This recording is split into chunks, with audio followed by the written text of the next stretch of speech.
Well, my talkers, you spoke and we heard. You said the biggest WTF moment of the year is Blake Lively. Well, we've got more Baldoni Lively going down. Bow, bow, bow. Update for you. I guess there will be no mediation. They don't want a settlement. Blake Lively and Justin Baldoni's teams officially said as of yesterday in a New York federal court that they think that settlement talks at this stage would be, quote, inappropriate and premature because they think that things will ultimately go to trial. At the time, they were also discussing Blake Lively's attorneys. They want to subpoena Justin Baldoni's phone. They say, we need his phone records because we need to see the people who were trying to expose her, the tactics that they're using that she claimed in that original lawsuit that was filed December 31st of 2024. Now, earlier in the month, they were also already in a pretrial hearing because the judge was like, listen, here's the deal. You guys need to stop litigating this in the press. We have a trial date. It's March 9th of 2026, aka in over a year. And we'll have to move things up if you keep doing this back and forth because Lively's team was trying to put a gag order on Brian Friedman. He is Justin Baldoni's attorney. They're like, he's talking too much. He's releasing information that should not be out there in the court of public opinion. It's making my client look bad. Yeah. And if we ever need a jury, it's going to taint the jury. The judge was like, no, we're not going to put a gag order on him. But remember, attorney Brian Friedman, you are held to certain standards, specifically in the state of New York. They have really specific ones. And he's like, so you need to shut up, was basically what this judge said. So we're not going to be moving toward any sort of settlement at this point. And which is wild to be told, hey, guys, we're not figuring this out on the court of public opinion. But Baldoni says, bet. Here's my website. If you need any updates that I will be posting, I mean, a whole website dedicated to like, these are the conversations. Look at figure 1 to relate to this conversation. So I don't know what they're trying to pretend that it's like, hey guys, we don't want this to be done. And it already is, dolls. Like that ship has sailed. And it's done it almost exclusively from one side. So I wonder, unless this has got to be a strategy. Obviously, they're talking to their team. They're talking to their legal team, they being Ryan Reynolds and Blake Lively, about the strategy they want to use. But this is two sides that are doing it very differently, and they must have a lot to go off of, or at least feel like they have a lot to go off of, if they feel confident enough to just allow Justin to keep throwing stuff in the press, keep throwing stuff at us. We're consuming it. It's making her look worse and worse, and they aren't saying a thing. Yeah. It's so confusing. It's baffling. We talked about this a little bit. Is there a way that this doesn't go to court? And it's hard to see that. It's hard to see because I don't see...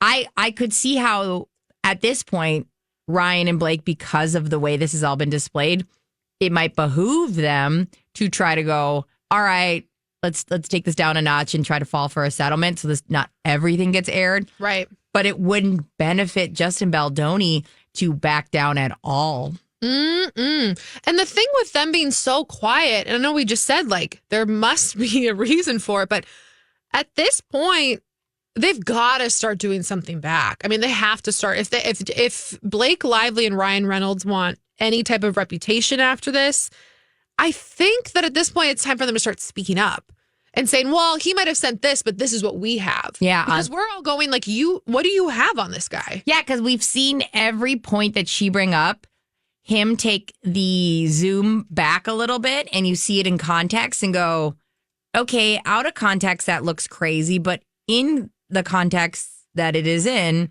it looks like a normal conversation. So unless, this is when you guys go, unless they have a smoking gun that they're waiting to use in trial. Or they called him out and he called their bluff and basically said, any story you're going to twist to make me look bad, I'm going to get ahead of by publishing over 400 and some PDF pages of every conversation we've ever had, of every legal dealing we've ever had, of every email we've ever had. So go ahead. It's almost like Eminem at the end of 8 Mile. Tell them something they don't know about me. We know everything about him now. And I do feel like that is where it is. Like this smoking gun theory is like, that's the only way that I could imagine why there's either the two things. They didn't realize that they're the school bully and the kid is punching back, or they do have something that they're waiting on, which I don't think is true. I think the things that they brought to us in the lawsuit and when she was like, this all happened, they thought was the smoking gun, because the way that they treat it is literally like, look at this. And we go, okay, I'm looking. Right. And so, I don't know where they benefit Blake Lively and Ryan Reynolds. And this is probably the first time in their whole careers, especially in the past maybe 10 years, they've had any pushback. Especially if the narrative in their house is he's the enemy. Is like they really thought this was going to be a 1-2 punch and like this guy won't work. Well, they underestimated the money behind him. I mean, it's not just him. It's Wayfarer Studios, which has he's like the face of it, yes, but the studios itself with the executives and the people behind it, they're the billionaires that are going, no, you're tarnishing us too. Yeah. Because this is our movie and this is our entity and you're suing us. Well, and I can't stress enough, this would have been their win. This would have been Blake Lively and Ryan Reynolds' win if they had said nothing, because we walked away from watching all that footage, all the red carpet, all the interviews, thinking Baldoni must be the problem. He's not doing anything. Little did we know he wasn't allowed to go walk the red carpet. So at the end of the day, it's like, that's an ego thing. I've seen many people like go for the extra win or go for like the nail in the coffin moment because their egos are so big and they've never lost. Or did you just hit it? And I don't think we've ever talked about this. Did he get on the offensive or did they react because he had been accumulating all these different things, has been working on these different things? You said they didn't have to say anything. Yeah. Did they get word that he was going to release something? So they tried to go with the preemptive shot and try to get ahead of it. That's why it feels so forced. Yeah. I mean, there's definitely, yes. I think possibly. I don't know. I love that theory. And I think there's definitely something to that. But in my opinion, he was really playing it. We are fine. We get along. He was ready to play the game. I mean, the fact that he let them say, you and your family have to go in the basement, and it was never like, hey, guys, I was locked in a basement, until he was forced to say something. Right. Even he would gone on. There was one point where he finally answered the press of like, talk nicely about Blake. And he did that in a couple interviews where he was like, yeah, I loved working with her. She's great at what she does. She's great at, you know what I mean? Maybe making sure that he said it in a certain way.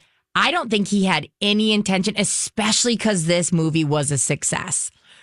Because he goes, I mean, he's dealt with a lot of really sensitive topics. He's probably dealt with a lot of different people. He knows that, like, at the end of the day, you got to put out the work. And if the work speaks for itself. And, like, that's what I thought he was doing. And I think he would have continued to play that game of like, okay, now I know I don't work with these people again. But, like, it didn't feel like he was setting up, like she was distancing him herself. And that felt like she was ready to like pull those cards out. But it didn't feel like he was.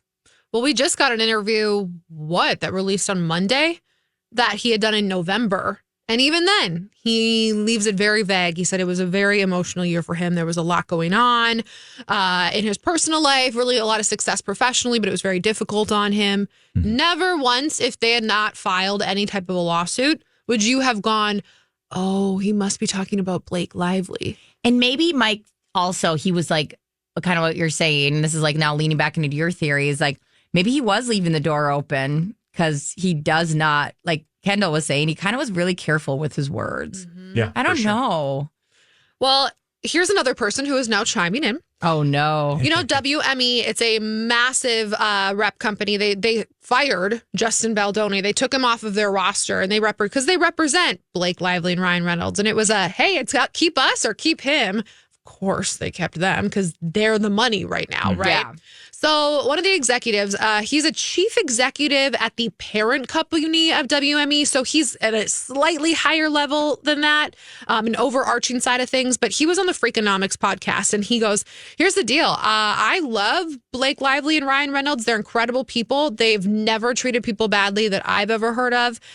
He said, these are really great people. I fired Justin Baldoni because, quote, I'm a ride or die. And that was it. He basically said, I love these two. They're fantastic. I fired the other guy because they said us or them. And I went, yeah, of course, it's you.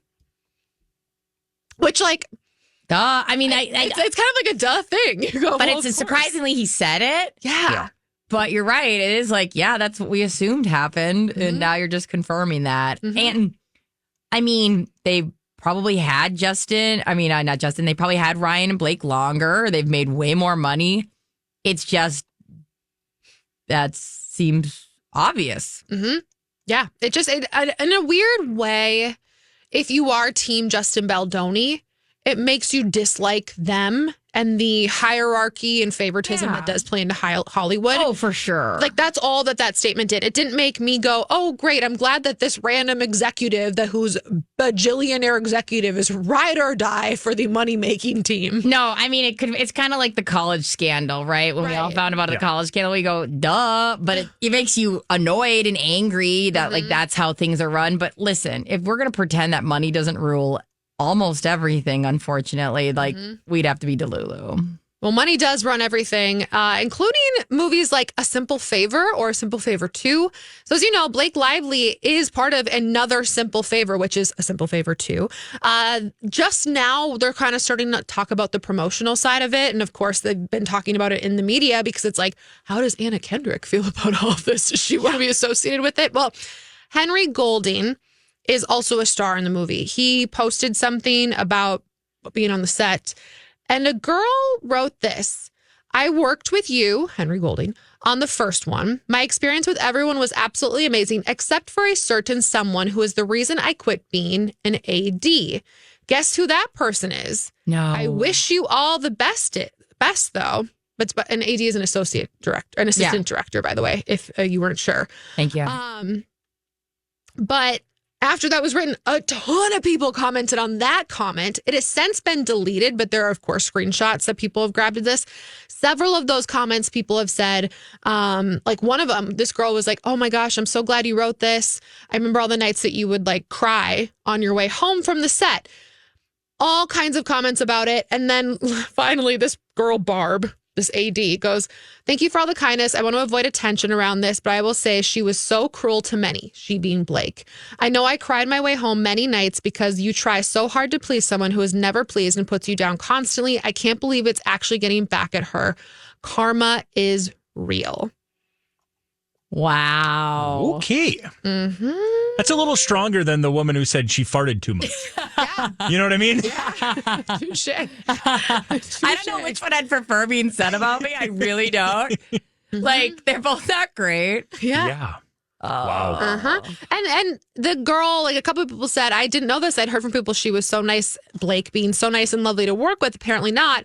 This woman, Barb, said, maybe for them, not for me. And she's like, but this is the last time I commented on an Instagram post. And, you know, friends of hers was like, I think this is great that you did. I remember you telling me this at the time. Yeah. Like, basically going, hey, I'll be your receipt. Like, I remember you saying you got out of the industry because Blake Lively was so mean to you on A Simple Favor, the original set. I hate piling on, and I actually hate talking about women being mean because I think there's such a low bar for like what is expected of a woman over a man. And like, I get it. I'm bringing my own crap here. I'm like, it's funny too, because I would be, if I was somebody who was mean to any of us around here, I'd be the first one to be like, problematic, get out of here. But I will say this, there's enough people to go, there's just a second person we've heard almost quit their career because of late Blake Lively. As we remember, I can't remember the name. I believe she was from Norway, the interviewer who interviewed Blake, who said, I almost quit my job after how mean she was to me. That was the interview where she goes, congratulations on the pregnancy. And Blake said, congratulations on your pregnancy or something weird back. On your bump. On your bump. Yes, that was the term. And it was like, this was announced pregnancy at this point. Like, what are you doing? She wasn't being rude. You'd said you were pregnant. And you were very visibly pregnant. And then she'd mentioned the clothes. And Blake was like, I wonder how many men get asked this. And it was like, oh, you leave this woman alone. Especially when you've made your career about being a fashionista. Yeah. And what's interesting, and Brittany, I don't know if you saw this, but there was that video on Monday that resurfaced from her having that talk in 2022 at this woman's, it was the Forbes Power Women, I think, 2022 event. And she talked about, and the way she was saying how she will almost find a way to take control of certain aspects of the film, it sounds like she's kind of replacing the assistant director. Yeah. So it's not shocking to hear the assistant director doesn't really care for her because she literally said her plan when she comes into these movies is maybe to pull the wool over their eyes a little bit and then have more of a directing role than they thought they were going to hire her for. It's like a zebra muscle. Yeah.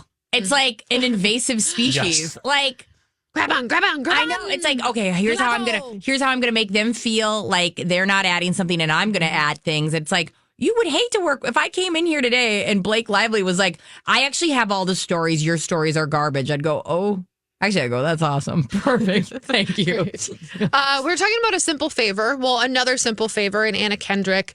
Mike, I know you've been talking about this a lot in Blinded, but there are a lot of rumors that she is ticked. Anna Kendrick? Anna Kendrick is that all of this drama is now going to be bleeding into her film because the first poster was just put out by Prime Video on social media. And the comments, y'all, we will link this to the show page. If you're watching on YouTube, visit us at MyTalk1071 and check it out. But like... Did Ryan rewrite the scene? Produced, written, directed, edited, and by starring Blake Lively. Did Blake refuse to work unless her name was slightly higher than Anna's? Like, the amount of things that are said, is Blake going to troll Anna in his next movie? Like, it is, she's right. It's taking over the film. Oh, for sure. I mean, I was surprised. We found this out, I don't remember when, but you and I, Kendall, both thought the movie was garbage. A simple favor, and it's yeah, we didn't like it. It was not great. Yeah, but it is 84% on Rotten Tomatoes. So, like, in theory, a bunch of people should be pretty dang excited to see this. Will this stop people from coming to the movie? Will it help people coming to the movie? Do people want to see Blake Lively act like a mean girl because now they actually know that she might be? Well, we're not going to find out because no one's going to be going to the movie. They're going to be sitting on their couch and watching it. This is going straight to streaming. They are not going to release this now. Now, they're claiming that's always been the plan, that it was always going to be released through Prime Video. But, I mean, we're going to get the premiere of it at South by Southwest, but it is going to be straight to streaming. And they also kind of talked about there's going to be no premiere, there's going to be no pre-promotion. This is just going to kind of play out and live on Prime right now, which I don't believe would have happened if it wasn't for the last 4 months. I wonder. Yeah, I do have to say this is it was rumored during A Simple Favor that Blake Lively and Anna Kendrick hated each other. And if you watch those interviews, you go, these two are not friends. Like at the bare minimum. Again, it's easy when that's been accused anytime women are not besties is they hate each other. So I don't know if it's true, but I will say that it might actually help with the chemistry of the movie because they are supposed to be constantly at odds with each other. That's true. So maybe we do watch it. I don't know. I mean, in Anna Kendrick, from everything that I've read, it's more to your point, like, yeah, they weren't close. Like, they're just not people that would typically get along. They were professional together, and that's it. Yeah. They made a movie. And I know Anna Kendrick did kind of downplay some of those rumors because this was even before everything that's come out about Blake Lively and Justin Baldoni has happened. There was talk about this, and Anna Kendrick really was quick to react and say, oh, no, it was no big deal. But that's also about the same time they were filming this one. Totally. So there's a pretty good chance she was also trying to downplay and make sure everyone knows it's all good because they're going to be working together and doing all this promotion. It is funny. There was talk that, Anna Kendrick had to be credited or cast first, had to be credited first because she's the bigger deal. I mean, she's an Oscar-nominated actress, but it is funny that every single poster you see, Blake Lively's name is a little bit taller than hers. It's so great. And she's also standing in front of her at every single step. I will say, as, watching the movie, Blake Lively is the more interesting character. 100%. And she's supposed to be. She's supposed to be riveting. You're supposed to be like obsessed with kind of her mysteriousness and her, elusiveness and her high fashion that she wears, to go pick up her kid and stuff like that. So, which is funny. Like, ironically, that's kind of the character Blake always plays, right? Really? She's always like the sort of sexy is maybe even the wrong word, but elusive and like you just kind of want to see more of her. She's that je ne sais quoi Like every Gossip Girl, Sister to the Traveling Pants. This, she was like that. She was even really supposed to kind of be like that, and It Ends With Us. Like, she's a little bit different, and that's what makes her sexy. And I don't know. Maybe it went to her. Maybe she started going, I am that girl. I am that girl. Maybe she just is, and she's never been acting. Hey, I don't know. Dress for the job you want. That's right. We do have to talk about this little drama for a second. Jeff Dye. He's a comedian you probably don't remember, but he dated Kristen Cavallari. Thank you. Kristen Cavallari for a hot second. He was kind of that out of nowhere dating after she'd, her marriage had ended. He was on that show, Better Late Than Never, with Terry Bradshaw, Henry Winkler, and that crew. Anyways, you don't hear about him much. After he had a DUI about a year and a half ago, literally on the way when Kristen Cavallari had asked him to do like brunch one morning, and he'd ran to go see her and ended up leaving the scene of the crime. Like, it's all this drama around Jeff Dye.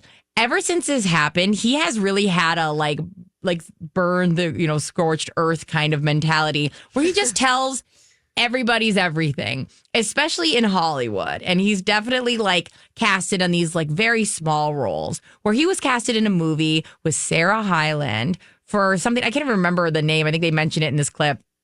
But this is what he had to say about working with Sarah Hyland. I did a movie, it was called The Wedding Year. I played Anna Camp's husband. So I'm on set for, 30 seconds, right? That's how big my role was. But in the time that I had to be on set, Sarah Hyland was the lead for Modern Family. Yeah. Is that the girl with the big eyes? Yeah, she's like a pretty woman. Yeah. Chain smokes and is terrible. She was such a tyrant, rude to everyone. At one point, she said this, David, who's the director, there's extras eating at the craft service table.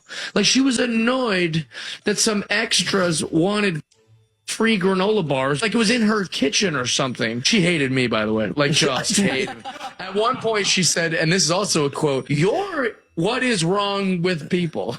Oh, because I'm an actual man, she's not used to ever masculine energy of any sort. She tried to show He goes on to talk about her just being awful on set and wanting them to all watch this trailer of Dumbo and be emotional. And he kept kind of like being the sore on her side. But it's interesting because, there's some things there you go, bleh. What a masculine man is. What is that? Right. Jeff? Like, what exactly is that?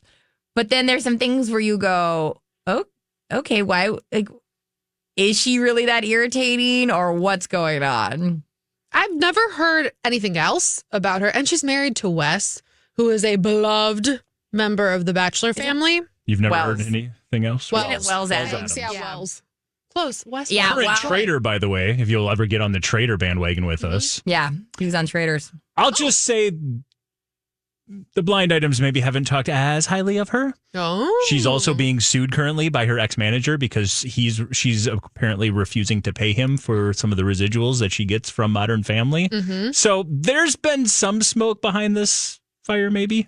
I remember the Modern Family thing, and I remember reading the article. I'm not fully going to digest it well here, but I do recall going, I kind of see what she's saying.